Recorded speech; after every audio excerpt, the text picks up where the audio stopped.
Gather around, my dear children, for this beautiful Sunday morning, as we shall pray for our Lord, our Savior, Gabe Newell. April 19th marks the 15-year anniversary of Portal 2.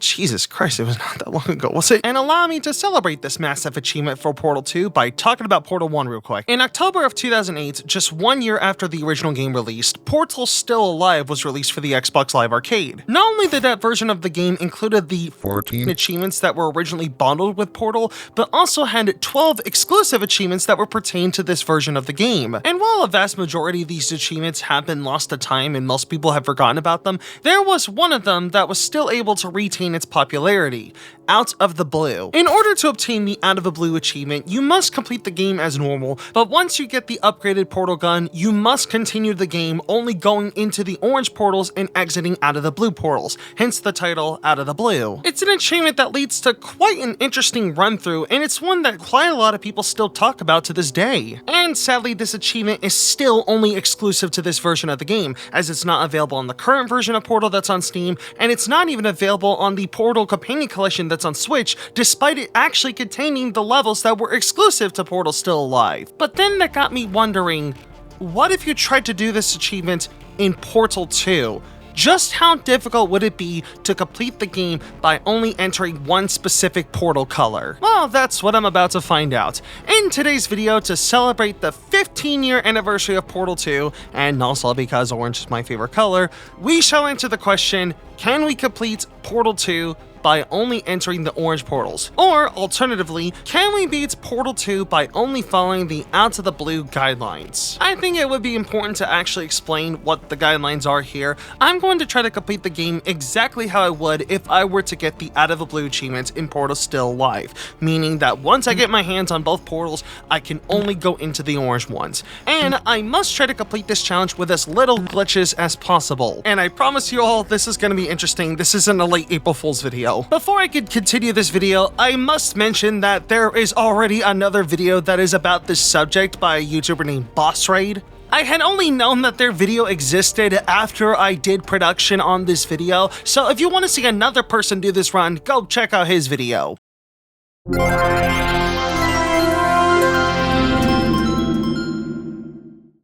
My gameplay of Chapter 1 went pretty much the exact same.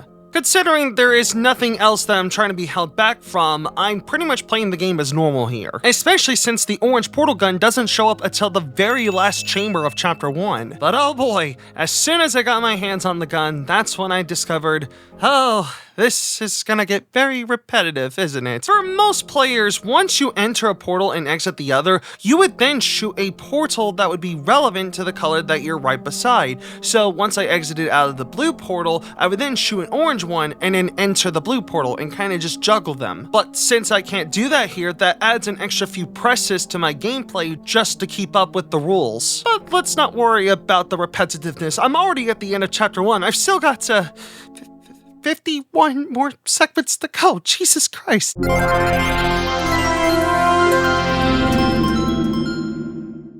I'm also gonna try to go through these segments as quickly as possible to reduce dialogue repetitiveness. For Chapter 2, I didn't really have to do anything different in Chamber 1, considering you don't enter the portal, only the laser does. And with Chamber 2, there's quite a few ways to go about it, but much like Chamber 1, you don't exactly have to enter them. So just shoot the portal under the laser cube, place it where it needs to be, enter up the staircase, shoot the portal beside you so you can grab the laser cube, and then place it on the button. Chamber 3 does get a little difficult with you having to remind yourself, hey, you can only enter the orange portals. So just be mindful of which ones you shoot, which ones you enter, and you should be good. And same for Chamber 4 since you only have to enter the portal once. I'll skip Chamber 5 since you don't need to use any portals there. Chamber 6 also requires a mindful portal setup. Just bear in mind of what portal you use if you have to go back to the beginning of the chamber. Chamber 7 also kind of played out like normal. Just shoot the orange portal on the floor and then point your blue portals towards where you need to be on the platform with the button and where you need to be for the exit, and you're good. But the moment I got to Chamber 8, that's when things started to get a little difficult. There's this big emancipation grill. Oh, point 5. There's this big emancipation grill that's in the middle of the chamber. So what you would need to do is walk up the staircase, go through the grill, shoot your portal through this tiny window that's by the side, and then shoot the opposite portal beside you. So with this setup, that would require you to have to go through the blue portal once, thus ending this challenge. but thankfully the position of this circular window hull is just low enough for you to shoot your portal into the barricaded area. So now you can either flip-flop your portals and get the laser cube into the area, or use the portals themselves to point the laser to the target. Either way will work fine and allow you to bypass this chamber and thus complete Chapter 2.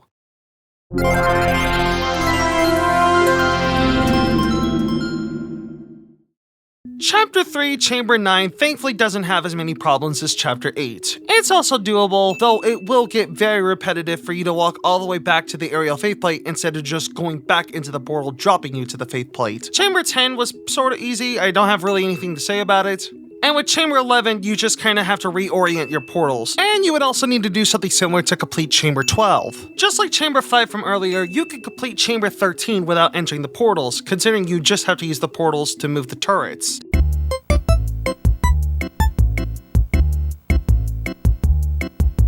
Same goes for the laser in Chamber 14, the Heartlake Bridge in Chamber 15, and the laser again in Chamber 16. Chamber 17 will require you to go through the portals at least twice in order to place the cube in front of the laser receiver and above the button. So like before, just be mindful of what portals you enter. And with that, Chapter 3 is complete.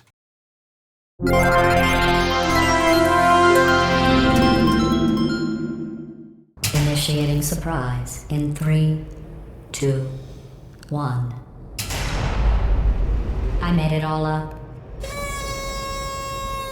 Surprise. Chamber 18 will require you to go through a portal twice, once to get to the platform with the button, and once to go back to the main platform once you've grabbed the cubes. Chamber 19 is where things start to finally get tricky. There's this aerial faith plate platform that has required you to access most spots in this chamber. The only way to access that is via a portal, which means you would have to shoot a portal above the aerial faith plates and below yourself, which means that you kind of are required to go through both portals. So in order to complete this without entering the blue portal, you would need to immediately redirect your portal once you've entered the aerial faith plate platform. And you would need to redirect your portals again in order to aim yourself to a targeted area. And after doing this a few more times, Chamber 19 is complete. Look, with all the memes surrounding this chamber, I hope to God you know how to beat Chamber 20. And thankfully, the escape sequence only requires you to go through a portal twice. Once in the opening area to access the button, and once in the second area to escape the turret box. Thankfully, there wasn't as many complications with this run as I had with my forward, backwards, and no jumping challenge that I did all those years ago. And with that, Chapter 4 is complete.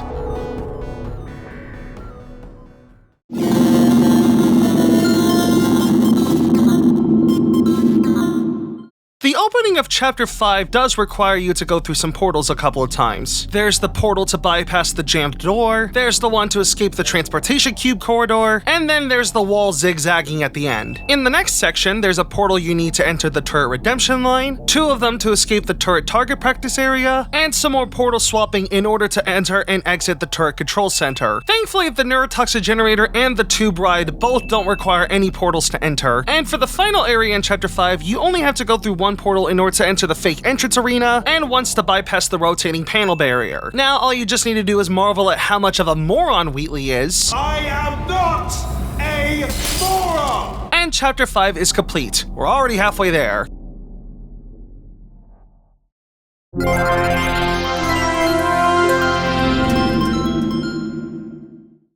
For the opening of Chapter 6, you just have to do some more portal zigzagging to exit the ruins. Something you would also need to do at the end in order to activate the opposing buttons. The next section requires you to use 4 portals, 1 in order to enter the gemmed entranceway, 1 to get on the catwalk and 1 to fling out of the catwalk, 1 to fling yourself to the repulsion gel area, and 1 to get on the catwalk to escape the area. Part 1 of Enrichment Sphere 1 only requires you to enter a portal once to get onto this higher platform with the buttons. And Part 2 is also doable, just requires a bunch of portal swapping. Something you would also need to do for Enrichment Sphere 2, there's not really much to explain here. Enrichment Sphere 3 thankfully doesn't require as many portals to enter. There's just 2, and both are needed to get onto catwalks. And thankfully the last section, the beloved Crazy Box section, doesn't require any portals to enter at all. In the final section for Chapter 6, there's this room that you enter in order to activate the propulsion gel. There are 2 portal surfaces on the floor and 1 on the wall, but there's this see-through glass barrier that is preventing you from just shooting at the wall, meaning you would have to jump through 1 portal while it's on the floor and 1 to actually access the wall. So just shuffle your portals in quick succession and you're good to go. Nothing much else to do except to fling to potatoes and fling to the elevator, and thus chapter 6 is complete.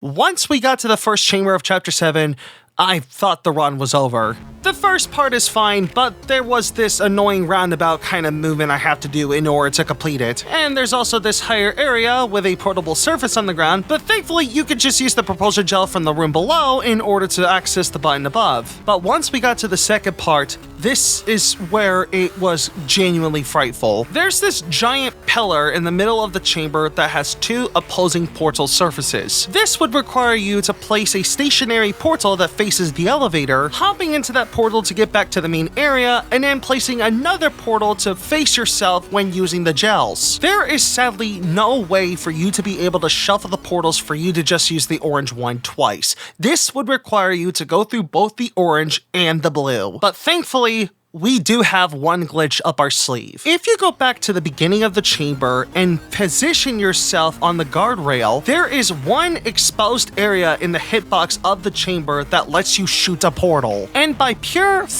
coincidence, it happens to be the exact portable surface that faces the elevator. So now all you just need to do is use the repulsion gel at the beginning of the chamber to launch yourself to the elevator while still using an orange portal. This will mark our first glitch tally and hopefully our only tally on our run. Thankfully, none of this nonsense is anything we have to do for the next chamber. The next segment after that, the one with the famous lemons quote, I don't want your damn lemons! What am I supposed to do with these? just requires some swift portal swapping at the end. The final section of chapter 7 only uses the portals for navigation and the moving of gels, not for you to have to use momentum or swapping or anything. So this final segment, and thus the end of chapter 7, plays out like normal.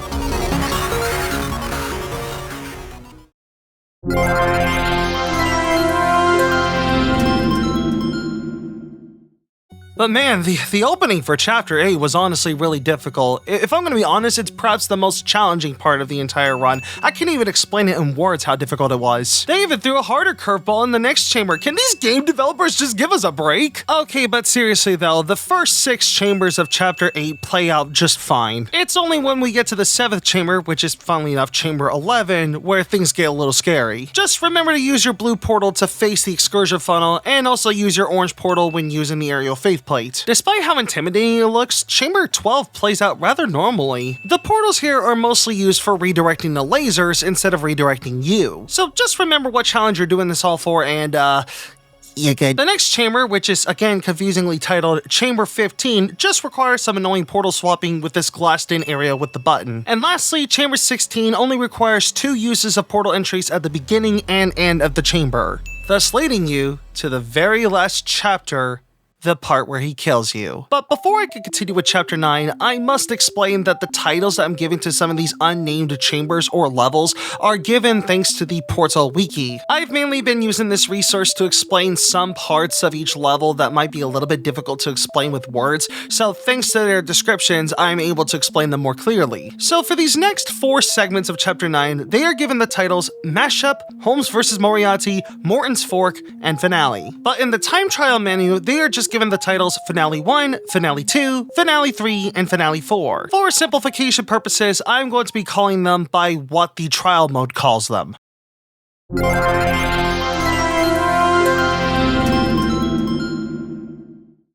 Finale 1 requires 3 simple uses of the portals. 1 to escape the surrounding mashy spike plates, 1 to fling yourself, and 1 to bypass this damaged bridge. Finale 2 also uses the same amount of portals. 1 to enter the impossible turret box, 1 to access the repulsion gel button, and 1 to access the aerial faith plate platform. Finale 3 also uses the same amount of portal entries. 1 to access this faraway platform, and 2 requiring propulsion gel runways. Oh, and also there's this one at the very end to access a higher level, but I didn't want to mention it because I thought it would be funny to say that all 3 of these segments use 3 portals. I'm starting to realize that Portal 2 doesn't require you to enter the portals as much as Portal 1 did. I'd say they did this to help expand the idea that they can be used as puzzle pieces instead of just transportation, but I'll get to that at the end. For now, we have finale number 4. The final level in Portal 2 does require, well, of course, a few portal entries. There's this one to escape the opening of the area, 2 to access this bridge area that later becomes a repulsion gel area, and 1 to use this propulsion gel runway to grab Fact Core. Just be sure to steer yourself away from the portal on the ground to not enter it. You then have to portal yourself to the rigged button in order to activate the last cutscene, and this is where something unexpected happens. And unfortunately, this is where our run ends in failure. As you all probably know, you have to shoot yourself a portal up to the moon in order to complete the game. And it's programmed in a way so even if you use the button that triggers the orange portal, you still end up shooting a blue portal at the moon, and there is an orange portal under Wheatley. So while you do technically enter an orange portal to get to the moon, the cutscene still shows you entering a blue portal in order to get back to the aperture surface. But even if that wasn't the case and you still were able to shoot an orange portal at the moon, that would still mean you are required to enter a blue portal. So it's kind of a lose-lose scenario here. We were this close to completing the run, and it ended up basically being over because of a cutscene. So now that means that this run is either over or completed because of a technicality. But yeah, because this is happening during the final cutscene of the game, that means it's over. It's done. You've beat the game. You're sent to the surface along with your companion cube. The game's done. So now that answers the question. Can you beat Portal 2 by only entering the orange portal? Technically, yes. We had to use one glitch in order to complete the chamber in Chapter 7, and because of the cutscene at the very end, you could either say yes because it's just a cutscene, or you could say no because it is literally showing you that you are going through a blue portal. But considering the original achievement in Portal Still Alive is given to you even before the final cutscene plays through, that means I could technically say that it's a win here.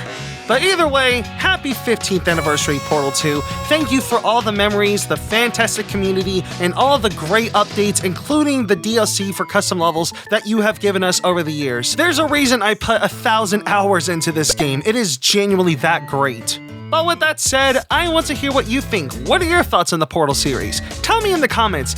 And if you have any suggestions for what you want me to talk about next, and if you have any fan art that wants to submit to me, you can submit them all via all these social media links that'll be on screen right now and in the description below. And if you enjoyed this video, then be sure to hit the like button, and if you're new, the subscribe button, and the notification bell so that way you'll be notified whenever I upload a video. And once again, shout out to Boss Raid for his video on beating Portal 2 without orange portals. If you want to see how he did it, you can go check out that video in the description below. Anyway, with all that said, thank you all so much for watching, and I'll see you in the next video. Bye.